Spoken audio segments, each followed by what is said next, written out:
conférence, nous allons réinterpréter et réexpliquer le malentendu de la traduction de la sourate 4, verset 157, qui nierait la crucifixion de Jésus. Nous allons montrer que le verset coranique dit tout autre chose. Pour ce faire, nous devons commencer par évoquer la problématique et les débats qui existaient, les débats christologiques qui ont animé toute l'Antiquité tardive. Les débats concernant l'existence de deux natures et d'une personne dans le Christ. Donc, nous devons tout d'abord commencer par du vocabulaire. Donc, en araméen, il existe un mot pour désigner la personne de Jésus. Alors, la personne de Jésus, en grec, c'est hypostasis, ce qui tient dessous. Donc, ce mot personne peut être interprété, peut être traduit en araméen par knoma. En fait, c'est plutôt le mot knoma qui peut être traduit par le mot personne. En Jean 5, 26, il est dit « Car le Père a la vie en son knoma et a donné au Fils d'avoir la vie en son knoma. » Donc ce mot qui signifie personne peut être parfois aussi traduit et compris par nature, d'où les débats et les insultes de nestoriens qui sont sortis de la bouche du grec Cyril, qui se préoccupait avant tout de faire chuter Nestorius, et donc il l'a accusé de diphysisme, c'est-à-dire de séparer la nature ousia en grec, la nature divine de la nature humaine du Christ. Alors le mot knoma, lui, il est parfois traduit et compris par essence et parfois compris par nature. Donc, dans la langue araméenne, Jésus a bien deux natures, une nature divine et une nature humaine. Il a deux knomés, puisqu'en araméen, le pluriel va être knomé. Donc, c'est pas qu'il a deux personnes, mais il a deux natures. En tant que fils de Dieu, il a sa façon de vivre une nature divine, et en tant qu'être humain, il a sa façon propre d'être un homme. Les deux knomés de Jésus sont indivisibles dans son être profond. Et les gens ne voient qu'un personnage avec son visage et ses gestes. Alors, son visage et ses gestes, son personnage, que les gens voient un, est traduit en araméen par parsopa. Et donc, Jésus, il va changer au moment de la transfiguration de parsopa, c'est-à-dire qu'il va avoir un visage apparent qui est différent. C'est le personnage, c'est le visage apparent qui apparaît au public. Donc c'est la face. Donc il est important de préciser tout cela, parce que cela va susciter beaucoup de débats sur la nature et la personne du Christ et sur qui souffre sur la croix. Qu'est-ce qui souffre sur la croix? C'est ça le débat que développe et reprend le verset 4, le verset 157 de la sourate 4. En fait, on va voir qu'il est parfaitement en lien direct avec ces débats sur qu'est-ce qui souffre sur la croix. Donc, pour se poser la question qu'est-ce qui souffre sur la croix, il a bien fallu définir cette notion de nature et cette notion de personne et les débats christologiques. Pour Jacques Dédès, le Christ, c'est une nature incarnée de Dieu le Verbe. Voilà la définition du mot Christ pour Jacques Dédès. Et donc, pour Jacob Dédès, il n'y a pas d'autre choix que de dire le Dieu immortel a été crucifié. Donc pour lui, c'est le Dieu immortel qui a été crucifié. Et donc c'est ce qu'on appelle, en langage théologique, le théopatchisme. Jacques Dédès s'oppose formellement à la formule chalcédonienne qui dit que le Logos incarné n'est pas mort dans sa nature divine, mais dans sa nature humaine. Donc, Jacob Dédès ne veut absolument pas de cette formulation. Donc, il va y avoir des controverses entre théopatchistes qui disent que c'est Dieu immortel qui a été crucifié et que Dieu souffre, Alors, suivant ces théopachismes, le dogme de l'incarnation signifie que ce que Jésus a subi en tant qu'homme, et notamment sa passion sur la croix, peut être attribué à sa nature divine, peut être aussi attribué à sa nature divine. C'est que donc il n'est plus immuable et impassible selon la conception traditionnelle de la divinité. Cette compréhension du dogme a été dénoncée par des théologiens diophysites qui professent la distinction nette entre et la non-confusion des natures en Jésus-Christ.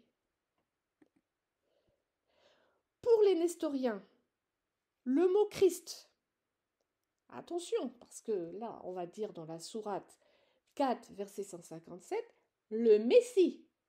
Ils n'ont pas tué le Messie. Alors après, certes, il y a marqué Jésus, fils de Marie, mais ils n'ont pas tué le Messie, c'est-à-dire le Christ.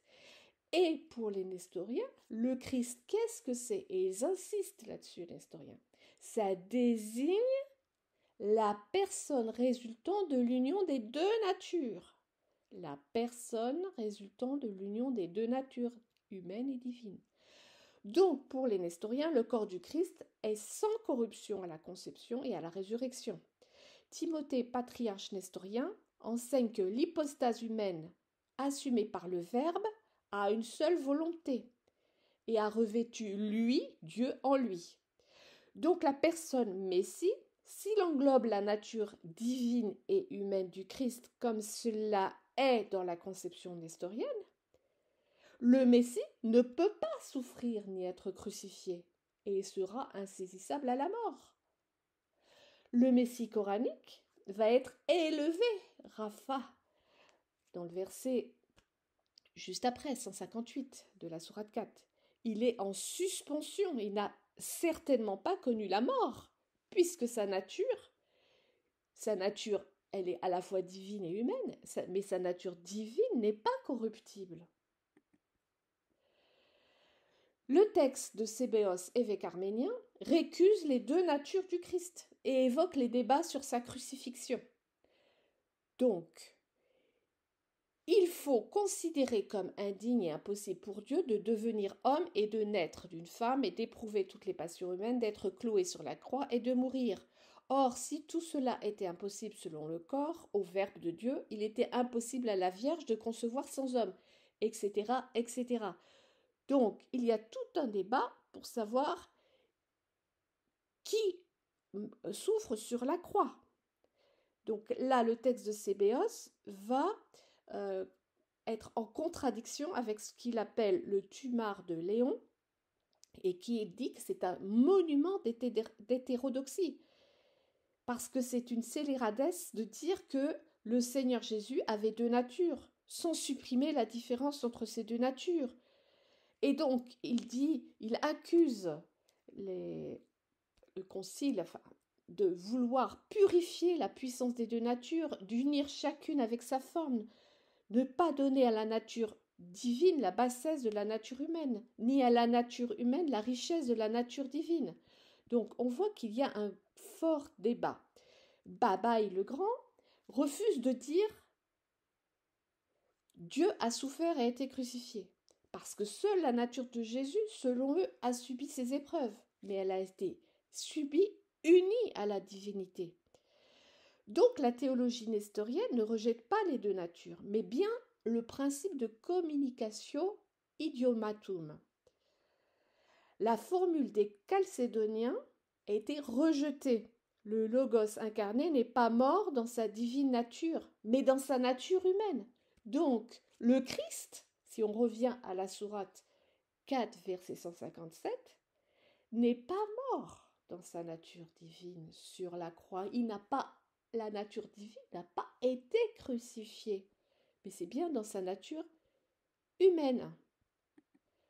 Pour Jean de Damas, l'erreur des hérétiques vient de cette confusion entre hypostase et nature. Et on a vu que le mot pneuma est parfois traduit par hypostase et parfois par nature. Pour Jean de Damas, le Christ est une hypostase composite en deux natures. Donc, c'est théopachiste qui dit que Dieu a souffert. Cette théorie, cette théologie, a été attribué aux moines de la ville de Thôme, appelés les moines scythes, qui reprirent, à partir de 513, la définition suivante de la crucifixion du Christ, déjà traditionnelle chez les monophosites de Syrie. Unus ex trinita crucific est, c'est-à-dire un de la Trinité divine a été crucifié. Et cette prière va être reprise dans le Trisagion, l'interpolation « Dieu a été crucifié pour nous ». Donc évidemment, Dieu a été crucifié pour nous. Cette affirmation qui va apparaître dans le Trisagion, dans les années 500, donc va révolter certaines tendances du christianisme et certaines christologies. Et c'est ce débat qu'on retrouve dans le Coran. Donc qui souffre sur la croix? Il y a 3 réponses. Seule l'humanité assumée par le Verbe a connu la souffrance. Et donc, le Verbe, deuxième possibilité, le Verbe de Dieu lui-même a souffert en tant que subsistant en humanité. Troisième possibilité, la souffrance appartient à la vie divine, à la communion du Père, du Fils et du Saint-Esprit. Donc la théorie théopatchisme, c'est les 2 dernières, c'est la version 2 et la version 3 de qui a souffert sur la croix. Pour saint Éphrem, il ne dit pas autre chose dans son commentaire du Diatessaron. Si les Juifs pensent avoir pu, à cause de la faiblesse du Fils, couvrir le déshonneur, le corps qu'ils avaient revêtu, c'est à cause du corps qu'ils ont tué que ce corps monta au ciel. L'esprit de ceux qui le crucifiaient était enténébré et ils ne savaient pas quel soleil était cloué. Alors là, c'est formidable parce que saint Éphrem, on a l'impression de lire la sourate 4, verset 157. Les Juifs pensent que, oui, les Juifs se trompent parce qu'ils ne connaissent pas ce qu'ils ont crucifié. Ils ne connaissent pas cette dualité entre la nature humaine et la nature divine.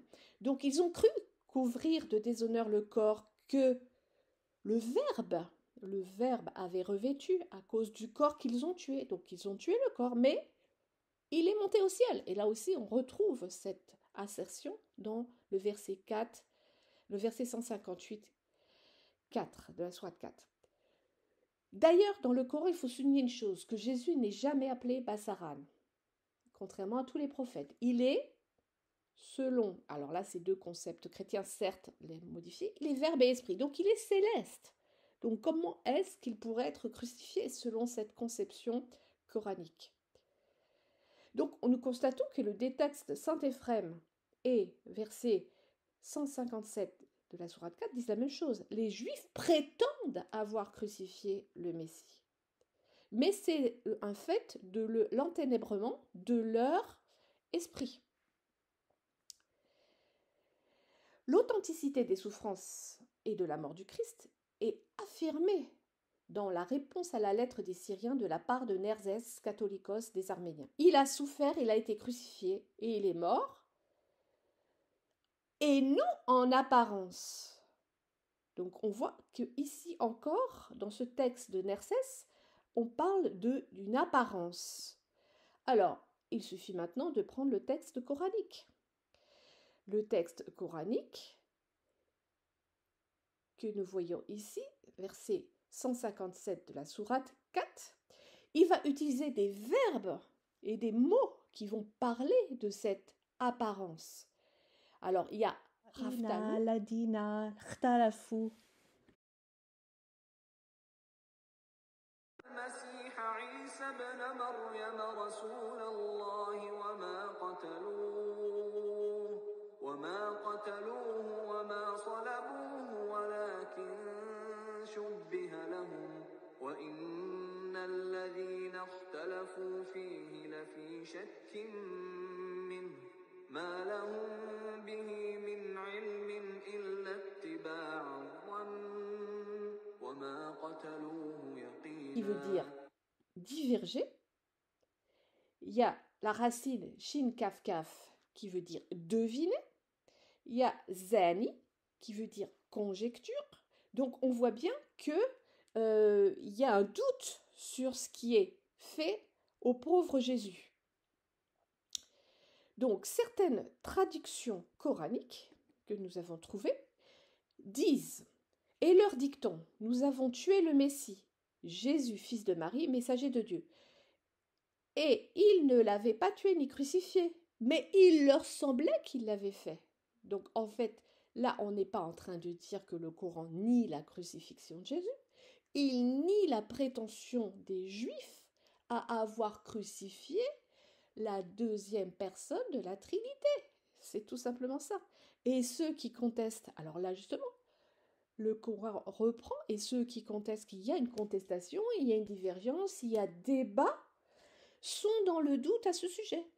Ils sont dans le doute sur ce que la prétention des Juifs à avoir crucifié la personne du Fils, et non pas la nature humaine et le corps.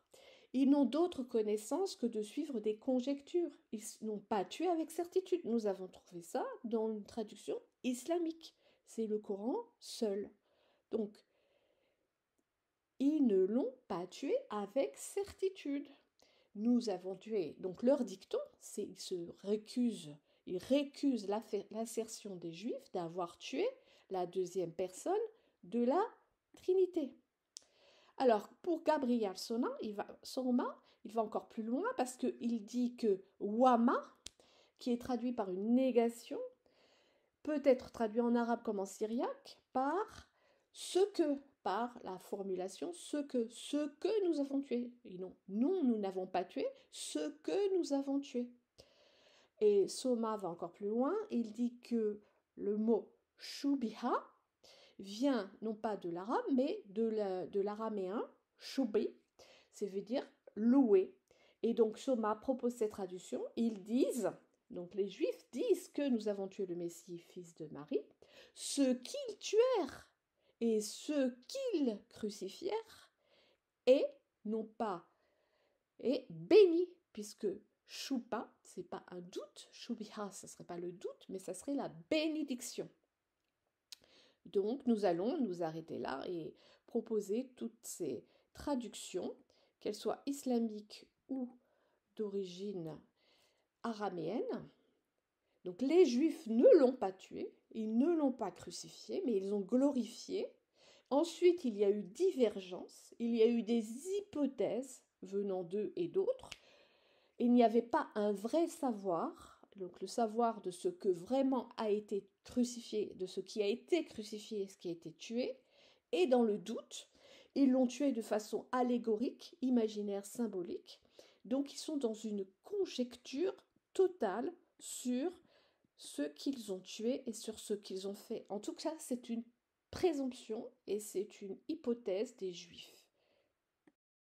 Ce verset, il fait suite à une succession de malédictions envers les Juifs. Le verset 4, 155, résume toutes les ruptures du pacte qui sont le fait des Juifs, plus que d'Adam.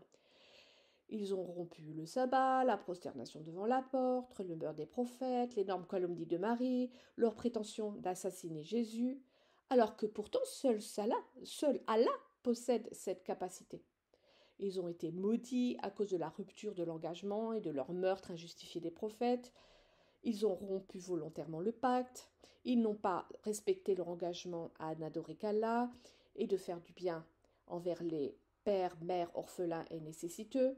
Donc, en fait, ce verset retire aux Juifs la prétention d'avoir tué le Messie Jésus, d'avoir tué le Messie. Le Messie ne peut pas être tué, puisque le Messie a deux natures, selon la conception nestorienne.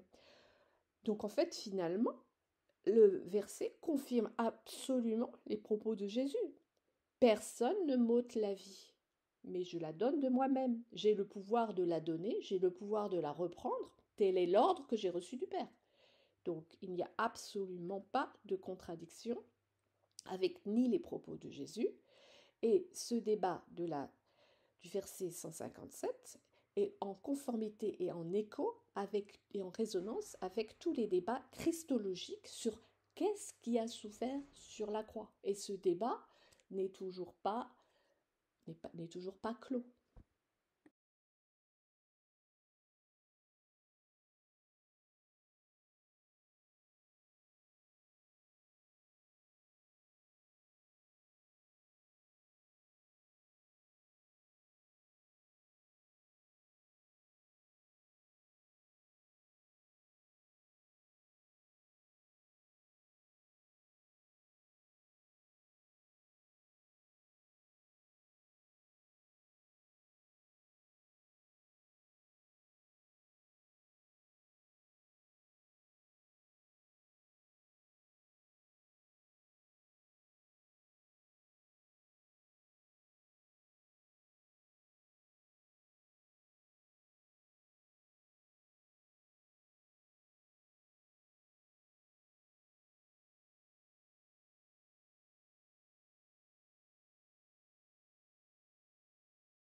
ce verset, il fait suite à une succession de malédictions envers les Juifs. Le verset 4, 155, résume toutes les ruptures du pacte qui sont le fait des Juifs, plus que d'Adam. Ils ont rompu le sabbat, la prosternation devant la porte, le meurtre des prophètes, l'énorme calomnie de Marie, leur prétention d'assassiner Jésus, alors que pourtant seul Allah possède cette capacité. Ils ont été maudits à cause de la rupture de l'engagement et de leur meurtre injustifié des prophètes. Ils ont rompu volontairement le pacte. Ils n'ont pas respecté leur engagement à n'adorer qu'Allah et de faire du bien envers les pères, mères, orphelins et nécessiteux. Donc, en fait, ce verset retire aux Juifs la prétention d'avoir tué le Messie Jésus, d'avoir tué le Messie. Le Messie ne peut pas être tué, puisque le Messie a deux natures, selon la conception nestorienne. Donc, en fait, finalement, le verset confirme absolument les propos de Jésus. Personne ne m'ôte la vie, mais je la donne de moi-même. J'ai le pouvoir de la donner, j'ai le pouvoir de la reprendre. Tel est l'ordre que j'ai reçu du Père. Donc, il n'y a absolument pas de contradiction avec ni les propos de Jésus. Et ce débat du verset 157 est en conformité et en écho et en résonance avec tous les débats christologiques sur qu'est-ce qui a souffert sur la croix. Et ce débat n'est toujours pas clos.